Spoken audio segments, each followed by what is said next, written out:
You know, I'm enjoying Advent this year. There's no rushing around. There's not hundreds of carol services, not loads of practices, loads of getting ready for nativity plays and Christmas fairs. I know those of you who maybe work in schools, it's not much different. But for many of us, we're not rushing around. In fact, I've even done all my Christmas shopping online.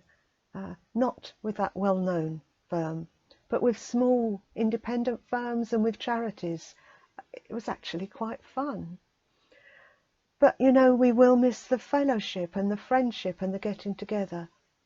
But this Advent, we have to learn new ways of being together in the waiting.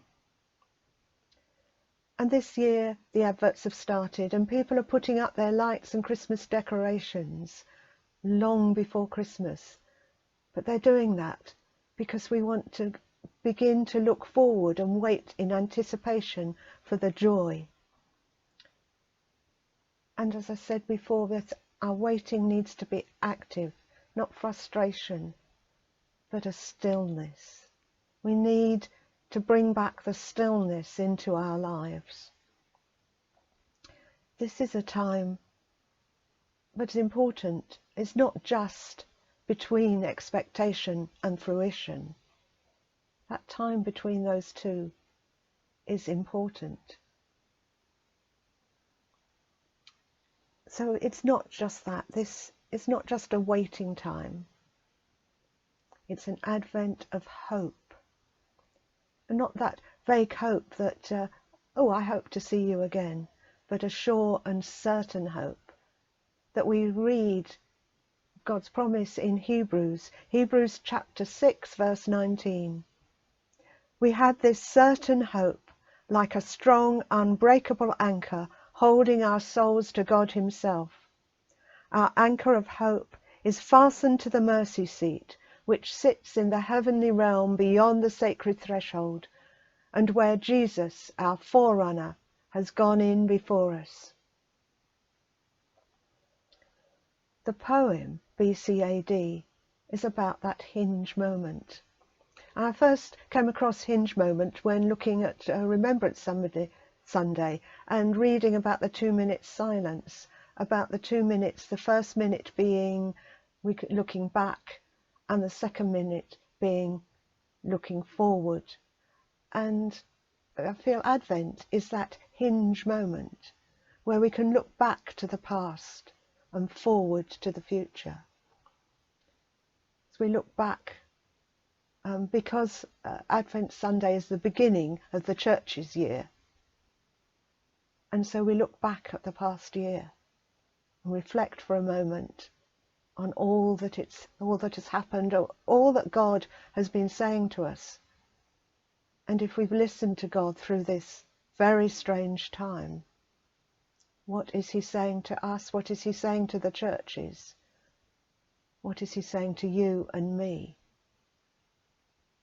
And in this hinge moment, we listen and then we move forward. And it is about moving forward, not about stopping or moving back. We will never return to normal. We move forward. I just think I read about this vaccine, which has been discovered and made in fantastically, miraculously quick time.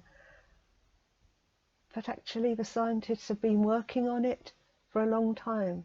Ever since the Ebola virus, they knew they had to begin to prepare for what they called disease X, for something they didn't know.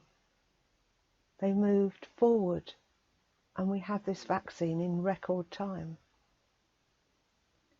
So as we look back on this year, we don't just look back. We remember this is the hinge moment where we move forward. It's about how we wait and how we then move on. And this waiting is active, giving us a moment to catch glimpses of God. I remember and I've shared this before about the kingfisher. We have a narrow boat, and when you're on the canals, you're looking. There's a glimpse. Did you catch it? A glimpse of the kingfisher, a flash of blue. And if you look and watch, you'll get another flash of blue, and you can see the kingfisher moving, flying on ahead. And you catch up and you get another flash of blue, and then it's gone. And I remember writing in my journal that sometimes, just sometimes, the kingfisher stops long enough for you to really see, and maybe even take a photo. And the day I wrote that, in the evening, as we looked out of the window on the bush opposite, was a kingfisher sitting, and it sat, and it dived, and it caught a fish, and it sat. So those are our glimpses of God. Sometimes it's just a flash, and other times when we sit in that stillness, open, ready, with our hands open, saying, "Here I am, God, I'm listening," then like the kingfisher, God comes and sits with us. But it is time to look at the past as well, and acknowledge it. And the hinge moment could also be called the snowball of time. In her Advent book, The Meaning is in the Waiting, Paula Gooder talks about a snowball of time. Imagining how the snowball rolls down a slope and picks more and more snow up on the way down, but it is still the same snowball. And I also thought we were watching the repair shop, and they were repairing a doll which had huge family history and memories, and a doll whose eyes had gone and the face had gone, and it was in a terrible state. They repaired it, but the bits they couldn't put back together, they took and put inside the doll. And so it was still the same doll. All of the doll was there, but in a new way. And so with us, so as we look through the Bible, and the stories of the Old Testament are all part of the New Testament, and that is all part of our lives.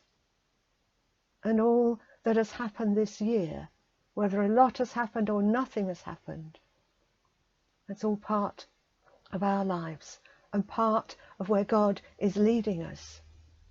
And we don't jettison the one, but we take this hinge moment to work with them, accept it, acknowledge it, and above all, move on. God's intervention in the world is continuing, the past is part of it, and so is the life of Jesus on earth. But it doesn't stop there. It continues today. And Advent is that hinge moment. So let us, this Advent, resolve to pause, to wait in that hinge moment as we look towards the future. Future that will be very different in 2021, but a future in which God will be present.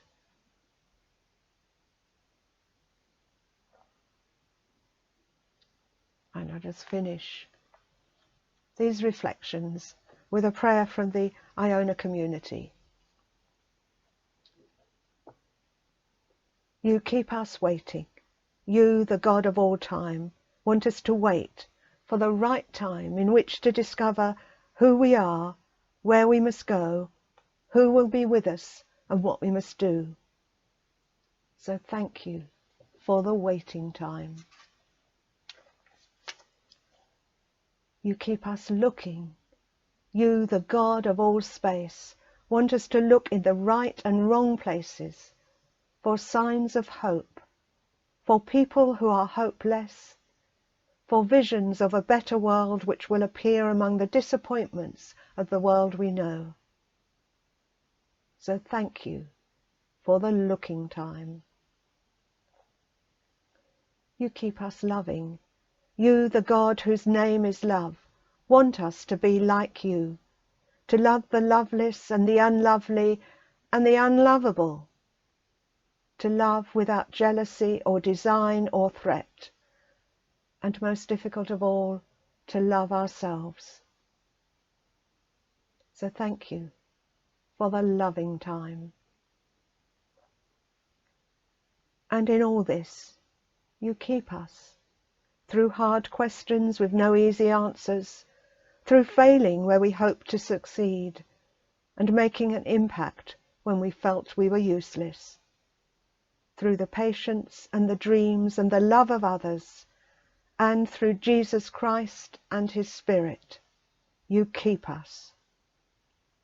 So thank you for the keeping time, and for now, and forever.